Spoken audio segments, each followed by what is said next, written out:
Meghan Markle's shocking humiliation in Geneva finally proves that she has just gone mad. It was the moment, the major defeat on her face when she realized that no one had bothered to show up for what was a catastrophic speech, a hypocritical speech, a speech which blows out of the water every Meghan Markle flew to Geneva to speak about children's online safety and somehow sparked a completely different conversation instead.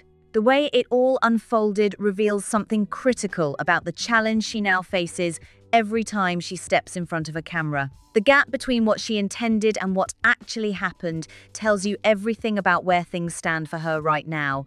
And this gap is not new. It has been showing up more and more over the past year. Every major public appearance, every new initiative, the stated purpose, and the actual conversation that follows always seem to end up in completely different places. But Geneva made it crystal clear, more than almost anything before it. The distance between intention and outcome was massive and impossible to ignore, and the contradictions hit fast. So today, we are walking through exactly what happened. Not just the headline controversies, but the specific way they connected and built on top of each other throughout the entire week. Because understanding Geneva means understanding how three separate things, each one manageable on its own, came together to turn a serious humanitarian event into a full week of PR chaos. And pay close attention to how each thread connects to the others, because these three things did not operate independently. They fed each other. Understanding how they did that is how you understand why Geneva went sideways so fast, despite every advantage going into it. The event itself was the World Health Organization's discussions on children's digital safety. She was assigned to a bus stop. Look at that. Look at in the red circle. So actually, the woman who everyone's saying is there to watch was actually just trying to get home. Meghan's mole pointed out that even the Sussex squaddies couldn't be bothered to go to Geneva to support Meghan Markle. Meghan appeared alongside Director General Dr. Tedros Adhanom Ghebreyesus near Geneva's famous Broken Chair Monument, one of the most recognized landmarks outside the United Nations complex. She delivered a speech covering harmful algorithms, addictive platform design, artificial intelligence, and the responsibility of governments and tech companies to build safer digital spaces for young people. She pushed for stronger protections and compared unregulated digital products to physical products that would never make it to market without proper safety testing. She spoke about algorithmic systems built to maximize engagement no matter the damage that engagement causes. She pushed for international cooperation on standards that would actually hold tech companies accountable in ways current laws simply do not. On paper, it looked like exactly the kind of platform she has been working to build since stepping away from Royal Life International, serious, tied to a genuinely important global issue that resonates with parents and policymakers across the political spectrum. The Archewell Foundation has been chasing this kind of institutional credibility for years, positioning the couple not as former royals seeking validation, but as legitimate advocates in the space of international child welfare and policy. The Geneva appearance was supposed to prove that positioning had finally arrived. Everything about the event was designed to reinforce that image. The partnership, the Geneva location, the subject matter, the setting. It was supposed to be a clean moment where the image matched the substance. But within hours of footage hitting the internet, the speech itself became almost an afterthought because the internet had found something else entirely to talk about. Three things, as it turned out. And by the end of the week, none of them were about children's digital safety. Relentless algorithms, exploitative engagement, and endless exposure to harmful content that they are not seeking out. I guess 4-year-old Lily didn't seek out her starring role in selling Meghan's outfit either, did she? The first thing people noticed was the crowd, or what critics immediately framed as the absence of one. Several clips showed pedestrians walking right past while Meghan was speaking, not stopping, not pausing, not even glancing over. Just continuing about their afternoon like nothing notable was happening nearby. Cars kept moving. Tourists wandered past. A few people appeared to be watching, but critics argued most of those present were likely connected to the event itself: staff, security, journalists, representatives, and their teams. The giant broken chair monument nearby seemed to pull more spontaneous public interest than the speech being delivered just steps away. Screenshots highlighting sparse sections of the surrounding area started circulating within minutes. Videos were paused, zoomed in, replayed frame by frame. Observers who had long argued that Meghan's global influence was being overstated pointed to the images as visual proof. Whether those critics were being fair, whether attendance at an outdoor policy event near a tourist landmark actually means anything is a separate conversation. But the images spread, and the narrative attached to them spread even faster than any counter-narrative could catch up. That footage hit at exactly the wrong moment. Just days earlier, photos from Princess Catherine's engagements in Italy had produced the kind of coverage senior working royals routinely generate large crowds. People who had waited hours to be there, streets packed with real public enthusiasm. The kind of scenes that remind everyone what the monarchy still pulls in terms of raw public attention. The contrast was immediate and brutal. Social media users placed both sets of images side by side. Some did it fairly, noting that a policy speech at an international organization and a royal tour walkabout are not the same thing. Many did not bother with those caveats at all. The argument that gained the most traction was pointed that much of the attention the couple attracted during their royal years was directed at the institution, not at them as individuals. That once you remove the crown from the equation, the crowd does not automatically follow the person. Whether that is entirely fair is a legitimate debate. The contexts were different, the purposes were different, but fairness is not really the deciding factor in a social media comparison cycle. The comparison spread because it was visually striking, it fed an existing narrative, and it dominated the conversation for days, pulling focus completely away from anything Meghan had actually said. The second thing people noticed was the Instagram post, and this one is much harder to dismiss than the crowd question. Before arriving in Geneva, Meghan shared a photo on Instagram. At first glance, it looked casual. She appeared to be in a dressing area, preparing for the day. Near her feet was her 4-year-old daughter, Lilibet, in what Meghan captioned as a mama's little helper moment, the kind of warm, relatable family content that pulls millions of views and sells a certain image of celebrity motherhood. But the internet looked at this one very carefully. Hanging prominently in the frame were the clothes she would wear at the event: the blazer, the shoes, the carefully arranged outfit already on full display in the background. Critics argued it did not look like a spontaneous family moment. It looked like a composed shot with luxury fashion items deliberately framed and visible, strategically released ahead of a major international appearance, using her daughter as the emotional anchor for content that was clearly serving multiple purposes at once. Whether that specific reading is correct is impossible to know from the outside. What is not impossible to observe is that this image was shared with millions of followers on the very morning of a major international speech about protecting children from the harms of online exposure. Because just hours later, Meghan stood in front of cameras at the event and delivered a passionate address about exactly that subject: the harm that comes from exposing children to public platforms without meaningful consent, about algorithmic exploitation of young people, and about the responsibility of adults to build digital environments that genuinely protect children rather than profit from their presence in them. And that photograph of her 4-year-old daughter was sitting right there on her Instagram account, posted hours earlier, liked, shared, and spread further by millions of followers. Critics did not need to exaggerate the contradiction. It was sitting there in plain view. The same woman warning the world about the damage done by exposing children to online scrutiny had just shared a carefully framed image of her own small child to a multi-million follower account on the morning of a speech about that exact issue. Journalist Tom Sykes raised the question directly and with real precision. His argument was not about crowd size or royal competition. It was about the internal logic of Meghan's own stated position. A 4-year-old cannot understand what social media is. A 4-year-old cannot consent to having their image distributed globally to millions of strangers. And a partial image, a face not fully shown, a figure positioned at the edge of a frame, does not provide the privacy that might seem to be implied. In some cases, a partially revealed image actually generates more sustained curiosity than a straightforward photo, because it invites speculation and repeat engagement from people who want to see more. These arguments were not new. They were the very same arguments Harry and Meghan themselves had made repeatedly when criticizing press coverage of their own children.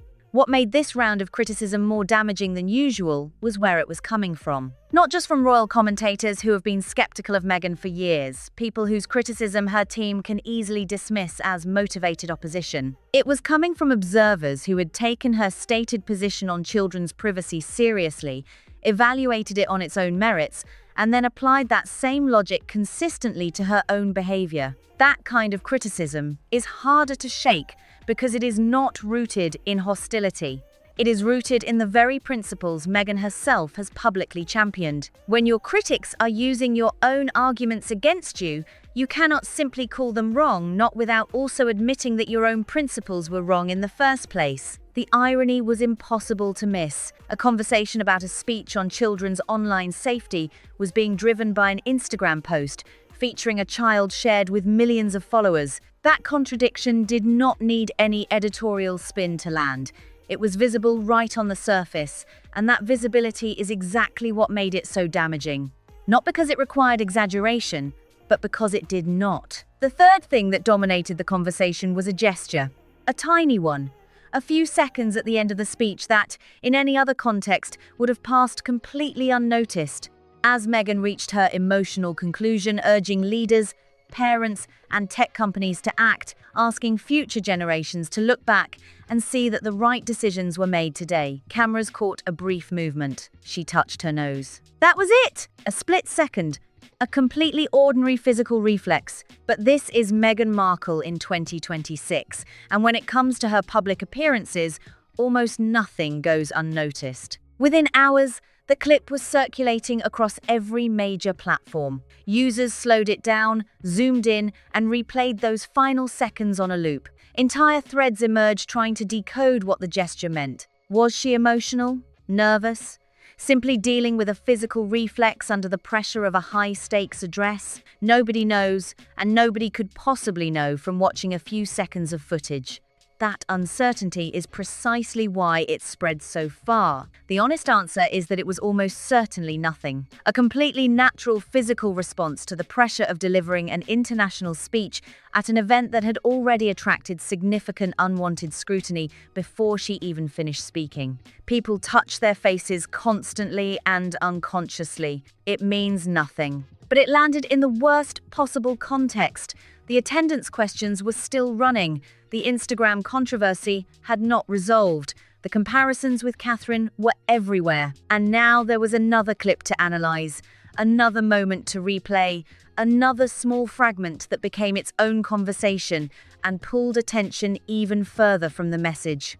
In a strange way, it became the perfect symbol for the entire Geneva appearance. Every time the focus seemed about to settle on the actual cause, something arrived to redirect it. The crowd, the Instagram post, the comparisons, the gesture, each element individually was manageable. Together, they created a week where the stated purpose of the event barely featured in the conversation that followed. And the speech itself did not escape scrutiny either, once people eventually got around to examining what she had actually said.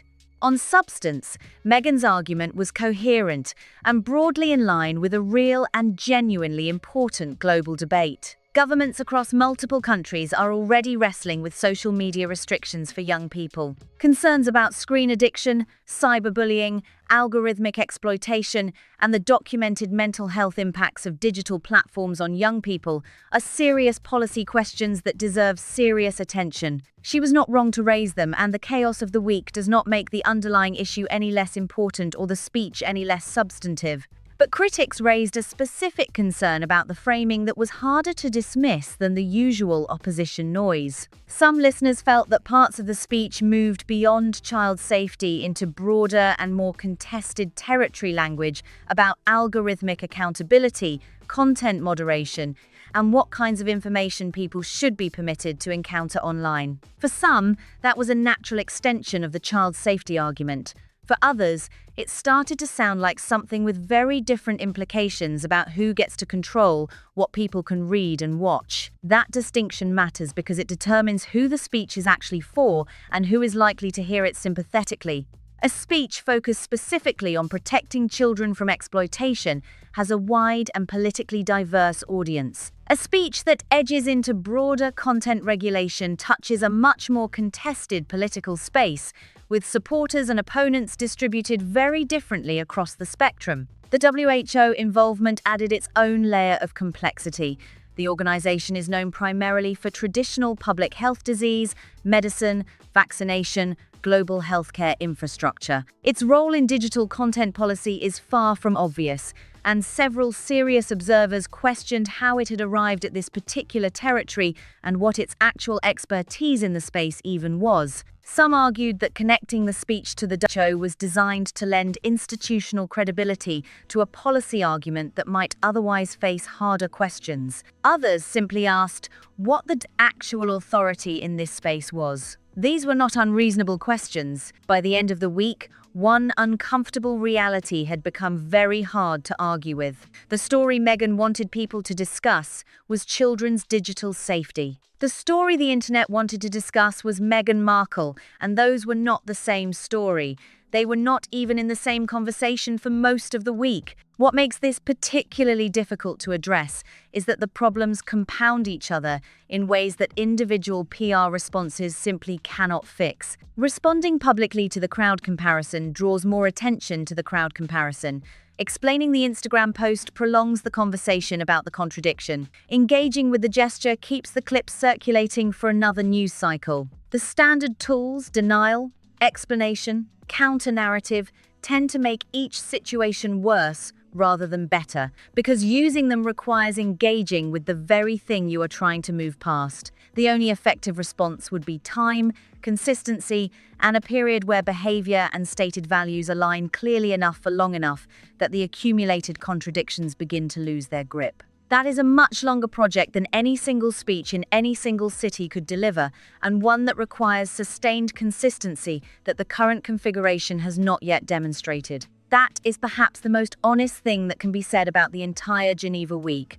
Not that it was a disaster in isolation, but that it revealed a problem too large and too structural for any individual appearance to fix. The underlying problem Geneva exposed has been building for some time, and it is worth being specific about what that problem actually is. The vague observation that Meghan generates controversy does not fully capture it. Meghan is now operating across multiple public identities simultaneously, and they are starting to pull against each other in ways that become sharply visible at moments exactly like this one. Not because any single element of her public life is uniquely damaging, but because the combination creates a situation where every lane she tries to operate in generates its own friction, and those frictions arrive all at once. There is Meghan, the global humanitarian advocate, the woman speaking at international organizations, delivering speeches about children's safety, standing alongside figures like the WHO Director General, positioning herself as someone whose voice belongs in serious policy conversations about technology, governance, and the protection of vulnerable populations. This version requires institutional credibility, policy substance, and consistency between stated values and visible behavior. It requires audiences to take the messenger at face value. Then there is Meghan, the lifestyle brand and Instagram personality, the carefully composed family photographs, the outfit reveals, the product associations, the commercially adjacent content that keeps the Sussex brand financially relevant and publicly visible in ways that international speeches alone cannot sustain. This version requires a willingness to share aspects of private life with the public for commercial and cultural purposes, because that is exactly what the brand depends on. Then there is Meghan, the celebrity whose every public moment is examined through the lens of years of accumulated controversy. The Oprah interview, the Netflix documentary, the memoir, the staff disputes, the palace accusations, the ongoing Sussex versus institution narrative that follows her into every new context, whether she wants it there or not. This version is not something she chooses. It is the environment she operates in, but it shapes how everything she does is received, regardless of her intentions. Those three versions of Meghan coexist uneasily and increasingly visibly. The humanitarian advocate gets undermined the moment lifestyle brand content becomes the story. The lifestyle brand gets complicated when it appears alongside humanitarian messaging that it seems to directly contradict. And both get constantly filtered through a celebrity controversy lens that makes genuinely neutral coverage almost structurally impossible to produce or sustain. Geneva was supposed to prove she could operate cleanly in the humanitarian space without Instagram content undermining the speech, without personal scrutiny overwhelming the cause, without the accumulated weight of years of controversy providing the dominant interpretive frame. The week showed that she cannot, at least not yet. Not in this current configuration. The different parts of her public identity have not been sufficiently separated for any one of them to operate without the others walking into the room alongside it. And that is not a small problem to fix. It is not something a better PR team or a more carefully chosen venue resolves. It is structural, baked into the way her public persona has been constructed across years of very public decisions, very public conflicts, and very public contradictions that have accumulated into something that now precedes her into every room she enters. None of this means the issues she discussed are unimportant. Children's digital safety deserves serious policy attention from credible advocates, and the chaos surrounding this speech does not diminish the genuine importance of the subject matter or suggest Meghan is wrong to be involved. In this space, the problems she described are real. The research backing those concerns is substantial. Governments around the world are actively debating these exact questions right now, and the conversation she was trying to contribute to in Geneva is one that genuinely matters. But here is where it gets complicated. Being right about an issue and being an effective messenger for that issue are two completely different things. A surgeon can be the best in their field but still lose a patient if the operating conditions are wrong. The conditions around Meghan's public advocacy work are currently so cluttered with competing narratives that even a well-researched, well-delivered, genuinely important speech struggles to cut through. And that is not just a personal problem for her. It is actually a problem for the cause itself, because when the messenger becomes the story, the message gets buried. That dynamic where the messenger overwhelms the message is one of the most difficult traps any public figure can fall into, and it is especially hard to escape once it becomes the established pattern. Because the media ecosystem that covers public figures like Meghan is not set up to reward quiet, consistent, uncontroversial advocacy work. It is set up to reward conflict, contradiction, and drama. Every time there is a gap between what she says and what she does, that gap becomes the story. Every time there is a moment that can be interpreted multiple ways, the most dramatic interpretation wins the algorithm. Every time something visually striking happens, a sparse crowd, a composed Instagram shot, a nose touch, it gets amplified far beyond its actual significance, while the substance underneath barely registers. None of it means she cannot evolve in ways that eventually resolve some of these tensions.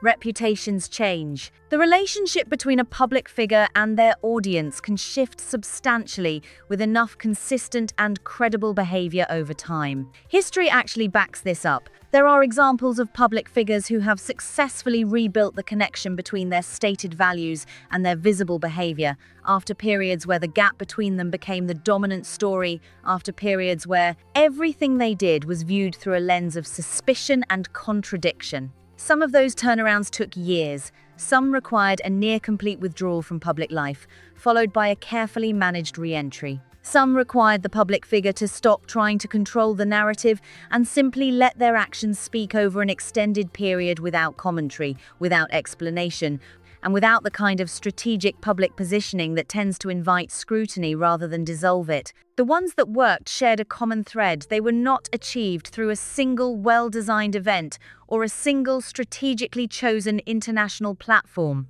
They required the accumulation of evidence pointing in the right direction across dozens of appearances and decisions over an extended period of time. Quiet, consistent, boring, even the kind of sustained track record that does not generate individual headlines but gradually shifts the overall impression. That is a very different operating mode from the current one, which tends toward high-profile launches, major international platforms, and carefully staged moments designed to signal arrival in a particular space. The challenge is that the current model and the required model are almost directly opposed to each other. The current model prioritizes visibility and impact: big stages, important partners, globally recognized institutions, moments designed to demonstrate that the Sussex brand belongs in serious conversations. That model generates attention, but the attention it generates is not always the kind that builds the kind of credibility the humanitarian lane requires.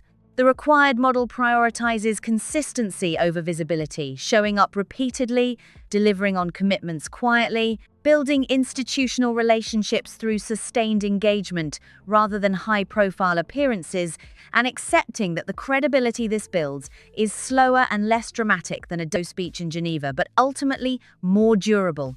There is also a harder question underneath all of this that rarely gets asked directly.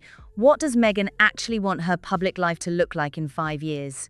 Because the answer to that question should be driving every strategic decision being made right now, and it is not entirely clear that there is a single coherent answer being applied consistently across all the different lanes she is operating in simultaneously. If the goal is genuine long-term influence in the policy space, the kind of influence that shapes legislation, shifts institutional behavior, and builds a legacy connected to real and measurable outcomes, then the path looks very different from the path required to maintain a commercially relevant lifestyle brand with millions of engaged followers. Those two goals are not impossible to pursue simultaneously, but they require very careful management of the boundaries between them, and right now those boundaries are not clearly defined or consistently maintained. If the goal is cultural influence, shaping conversations, shifting narratives, building a platform that keeps the Sussex brand relevant and powerful in the media landscape, then the current approach makes more strategic sense, even if it generates friction, because friction generates engagement, and engagement is currency in the attention economy. But cultural influence and policy influence operate by completely different rules, and conflating them is part of what creates the contradictions that keep surfacing. The Instagram post that generated so much criticism in Geneva was not a mistake in the cultural influence model. It was exactly what that model requires: emotionally resonant, visually engaging, shareable content that keeps the brand present in people's feeds and conversations. But it was a significant problem in the policy influence model, where consistency between stated values and visible behavior is the foundation of credibility. Running both models simultaneously without clearly separating them is what produced the contradiction that dominated the week. What would actually need to change for the dynamic to shift? It would need to start with a period of deliberate de-escalation, fewer high-profile launches, less strategic positioning, more quiet and sustained engagement with the causes and institutions that matter. It would need the commercial and lifestyle content to either stop entirely for a defined period or be clearly separated from the advocacy work in ways that make the contradiction less visible and less immediate. It would need a consistent track record of following through on commitments, showing up not just for the speech, but for the less glamorous work that happens before and after the speech, the meetings, the policy engagement, the sustained relationship building that credible advocacy actually requires. It would also need time. Probably more time than feels comfortable or acceptable from the inside. Because the accumulated weight of years of controversy does not dissolve quickly, and the media ecosystem that has been built around covering Sussex controversies does not simply stop functioning because the controversies become less frequent. The infrastructure of scrutiny takes time to redirect, and the only thing that redirects it reliably is a sustained absence of the material it feeds on. That is a longer project than any single speech in any single city could deliver, and one that requires the kind of sustained consistency that the current configuration has not yet demonstrated. That is perhaps the most honest and accurate thing that can be said about the entire Geneva week. Not that it was a disaster in isolation, looked at individually, many elements of it were entirely reasonable, but that it revealed a problem too large and too structural for any individual appearance to resolve, and one that will keep surfacing in some form at every major public moment until the underlying structural issues are genuinely addressed. The story of Geneva is not ultimately about a crowd, an Instagram post, or a nose touch. Those were symptoms. The story is about what happens when a public figure tries to operate across multiple identities that make competing demands and has not yet found a way to manage those competing demands without the contradictions becoming visible. Every time the spotlight turns on. The spotlight turned on in Geneva. The contradictions arrived on schedule. And the conversation went exactly where it always goes when that happens, away from the cause and back to the person. So here is the question: do you think Meghan can eventually separate her advocacy work from the controversies that keep pulling the conversation back to her personally? Or has the pattern become too established at this point for any individual appearance to meaningfully shift it? And if you think she can change the dynamic, what would that actually need to look like? Is there a version of this where the humanitarian lane becomes credible enough to withstand the noise from the other lanes? Or does something more fundamental need to change first? Drop your answer in the comments below. This conversation has been seriously good, and we want to hear exactly what you think. If you found this breakdown useful, hit the like button. It genuinely helps more people find this content. Share this one with someone who has been following the story closely. Subscribe so you do not miss what comes next. See you in the next one.